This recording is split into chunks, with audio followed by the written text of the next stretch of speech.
way back in the 6th century BC, one man built the largest empire the world had ever seen. I mean, this thing stretched from Eastern Europe all the way to India. It was a true superstate, and it was built in a single lifetime. But the guy who built it, he was known less for his sword and more for something, well, something far more revolutionary. So let's dive into the story of Cyrus, the man they called the Great. Take a look at this. This is his tomb. For over 2,500 years, through the rise and fall of countless other empires, this structure has just stood there. It's this quiet, powerful testament to his incredible legacy. It really reminds you that some people are so monumental, even stone and time itself can't seem to erase them. So, that gets us to the big questions we're tackling today. How in the world did he do it? How did one person conquer and, more importantly, govern such a massive and diverse place? And what was it that made him so great in a way that so few other rulers in history ever managed to be? To really get a handle on the empire, we first have to understand the man. And with a guy like Cyrus, that means we've got to separate some truly incredible myths from the actual historical record. You know, when it comes to Cyrus's origins, you kind of have two different versions. On the one hand, you've got this epic, almost Hollywood-style story from the Greek historian Herodotus. There's a terrifying prophecy, a king ordering his own grandson to be killed, a secret rescue, a humble shepherd upbringing. I mean, it's amazing stuff. But the actual history is a bit more grounded, though still pretty impressive. Cyrus was already royalty. He was the son and grandson of kings, part of an established line of Persian rulers. And beyond all the titles and myths, we get these fascinating little glimpses into the man himself. He wasn't just some cold strategist or distant king. He was a husband who, by all accounts, deeply loved his wife. And when she died, he didn't just grieve in private. No, he commanded his entire empire to mourn with him. That's such a rare, humanizing detail.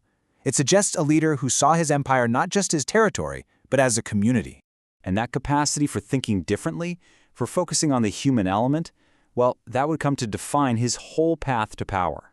His rise was, to put it mildly, ridiculously fast. In 559 BC, he's just the king of a vassal state. Basically, he answers to someone else.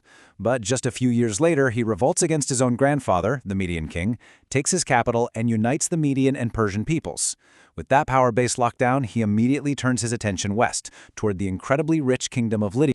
And this is where we really start to see that Cyrus wasn't just another conqueror who won by having the biggest army. He was a brilliant military innovator, a general who was always thinking outside the box. So picture this. The Lydian cavalry was the stuff of legends. They were considered the best in the world. So how did Cyrus beat them? Not with better horses, but with camels. Yeah, camels. He figured out that the Lydian horses, having never been around camels, would be terrified by their smell. So he put a line of camels in front of his army. The enemy horses completely freaked out, their cavalry charge collapsed, and the battle was won. Absolute genius. Okay, so his military genius was undeniable. But his next conquest is what would really define his legacy. Not for how he won the battle, but for what he did afterward. By 540 BC, there was really only one major power left standing in the region, the mighty Neo-Babylonian Empire.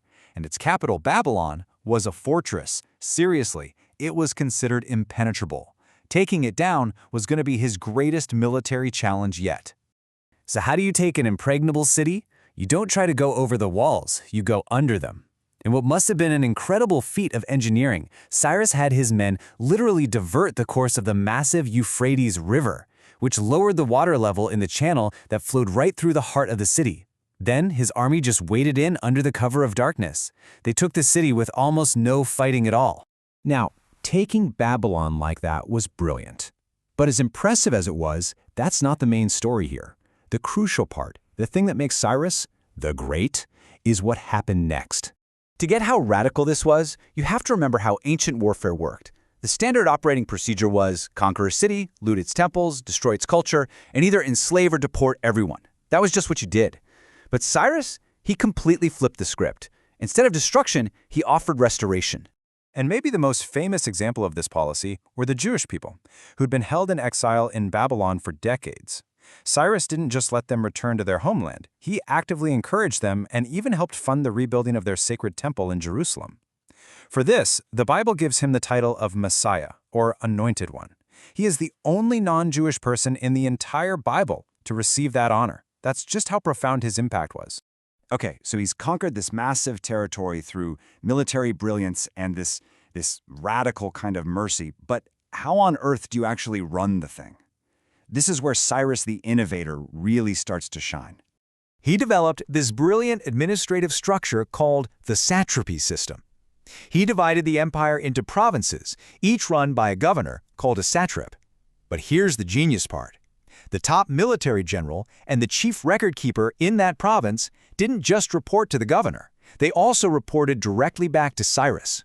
This created an amazing system of checks and balances that made it really hard for any one governor to get too powerful or think about rebelling. And to tie this whole huge empire together, he created the Shepar Khana. You can think of it like the Pony Express on steroids, a state-of-the-art postal system with relay stations and fresh horses all along the major roads. In an age where communication was painfully slow, this was an absolute game-changer. It was like the internet of the ancient world, letting messages and his authority travel at incredible speeds. So now let's turn to his final days, and the legacy that earned him a title that was maybe even more personal than the Great.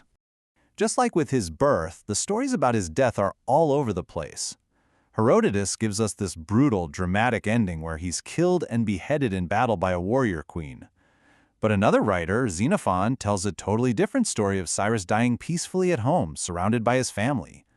Even in death, his life seems to blur that line between history and legend. What we do know for sure is where he was buried, and the epitaph that was recorded from his tomb is one of the most powerful and, frankly, humble messages ever left by a ruler. It's not a boast, it's a quiet, direct message to all of us in the future. I am Cyrus. Do not begrudge me this bit of earth. His legacy is just immense. The people he ruled, they didn't call him the conqueror, they called him the father. The greatest military leaders who came after him, we're talking Alexander the Great, Julius Caesar, they literally studied his playbook. And get this, his ideas on just leadership were even read and admired by Thomas Jefferson, influencing the founders of the United States. And that brings us to our final thought. Cyrus's greatest innovation wasn't a military tactic, it wasn't a government system, it was the idea that respect and tolerance could actually be tools of statecraft, instruments of power. He proved that you could build a stronger, more stable empire by lifting people up instead of grinding them down. A 2,500-year-old idea that is, maybe, more relevant right now than it's ever been.